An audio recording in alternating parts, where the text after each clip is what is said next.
परिमंडळ 3 कल्याणांतर्गत महात्मा फुले स्टेशनच्या अंतर्गत ही सदरची कारवाई झालेली आहे. ऑगस्ट महिन्यामध्ये ट्रॅफिकचे आमचे जे कर्मचारी, अधिकारी कर्मचारी जे आहेत आणि पोलीस स्टेशनचे कर्मचारी हे नाकाबंदी करत असताना त्यांना अशी एक गुप्त माहिती मिळाली होती की त्या ठिकाणी काही लोक जे आहेत त्या ठिकाणी गांजा सप्लाय करण्याकरता कल्याण स्टेशन परिसरामध्ये येणार आहेत.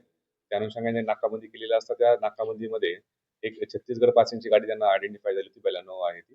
आणि त्यामध्ये नाकाबंदीमध्ये त्यांनी ती गाडी थांबवण्याचा प्रयत्न केला. आमचे जे पोलीस कॉन्स्टेबल जे आहेत ते ट्रॅफिकचे पोलीस कॉन्स्टेबल सोनवणे आणि भोंगडे त्यांचे सिनियर पीआय झोडगे यांनी मग ती त्या नाकामध्ये न थांबता त्यांनी ते आमच्या पोलीस कर्मचाऱ्यांच्या अंगावरती गाडी आणण्याचा प्रयत्न केला. नंतर त्या सदर गाडीचा आपल्या पोलीस स्टेशनचे कर्मचारी आणि ट्रॅफिकच्या कर्मचाऱ्यांनी पाठलाग केला असता ते आपण गाडी ताब्यात घेतली. नंतर गाडीच्या मध्ये आपण जे असणारे जे 5 इसम असेल त्या 5 इसम पण आपल्या त्या ठिकाणी मिळाले. सदर गाडीची झडती घेतली असता सदरच्या गाडीमध्ये आपल्याला त्याच्यामध्ये 35 किलोपेक्षाही जास्त गांजा मिळाला.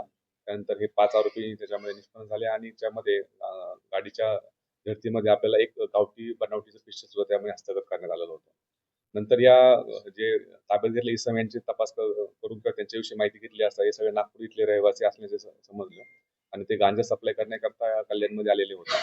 त्यानंतर त्यांचा गुन्हेगारी पार्श्वभूमीचा रेकॉर्ड चेक केला असता ही पूर्णपणे टीम जी आहे, पूर्ण गँग जी आहे ती पूर्ण नागपूर आणि विविध शहरांमध्ये ही काम करत होती आणि हे सगळे यांच्यावरती पूर्ण गँगवरती 40 पेक्षाही जास्त गुन्हे अंमली पदार्थ तस्करीचे हे दाखल होते. त्या तपास करण्यामध्ये आपण आतापर्यंत टोटल 14 आरोपी याच्यामध्ये गुन्ह्यामध्ये निष्पन्न केलेले आहेत. त्यामध्ये ओरिसामधून जे माल आणतो त्या ठिकाणचे पण आपण जाऊन आरोपी अटक केलेले आहेत. म्हणजे माल आणण्यापूर्वी ओरिसा त्यानंतर सप्लाय करणारी टीम जी नागपूरची होती ती सर्व अटक केलेली आहे. या ठिकाणी काही स्थानिक लेवलला सुद्धा हा माल सप्लाय होत होता. त्यामध्ये मुंब्रा असेल, भिवंडी असेल, कल्याण असेल, इतरही भागामधले जे आरोपी आहेत त्याच्यामध्ये आम्ही निष्पन्न करून त्यांना सुद्धा अटक केलेली आहे. अशा प्रकारे एक आंतरराज्य टोळी जी अंमली पदार्थ तस्करी करणाऱ्याचे जे आहे पूर्ण कल्याण असेल, ठाणे असेल, नाशिक आणि मुंबई या भागातील त्याच्यामधून निष्पन्न केलेली आहे आणि त्यांच्यावरती संघटित गुन्हेगारी मोका अंतर्गत ही कारवाई माननीय पोलीस आयुक्त Shri Ashutosh Dumbre sir, joint CP आमचे चव्हाण सर आणि ऍडिशनल सीपी जाधव सर यांच्या मार्गदर्शनाखाली सदरची ही ठाणे आयुक्तालयामधली ही दुसरी कारवाई झाली आहे. त्याच्यामध्ये आपण मोका अंतर्गत या 14 आरोपींना मध्ये सध्या अटक केलेली आहे. सदरचा गुन्ह्याचा तपास जे आहे आमचे कल्याणचे एसीपी कल्याणची गेटे करत आहेत. आता सदरचे आरोपी आता सध्यापर्यंत त्यांना 23 तारखेपर्यंत पोलीस रिमांड दिलेली आहे.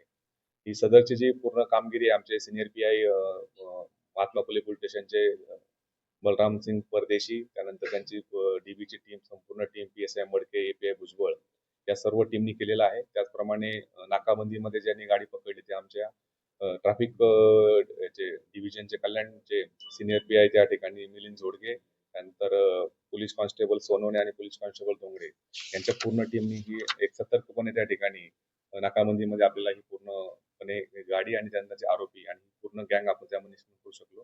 अशा प्रकारची कारवाई आपण या सुद्धा सुरूच राहणार आहे आणि स्थानिक लेवलला सुद्धा जे काही गांजा या ठिकाणी तस्करी करणारे किंवा सप्लाय करणारे असतील यांच्यावर सुद्धा परिमंडळ 3 आणि सगळ्या पोलीस स्टेशनच्या अंतर्गत ही आमची कारवाई अशी सुरू राहणार आहे.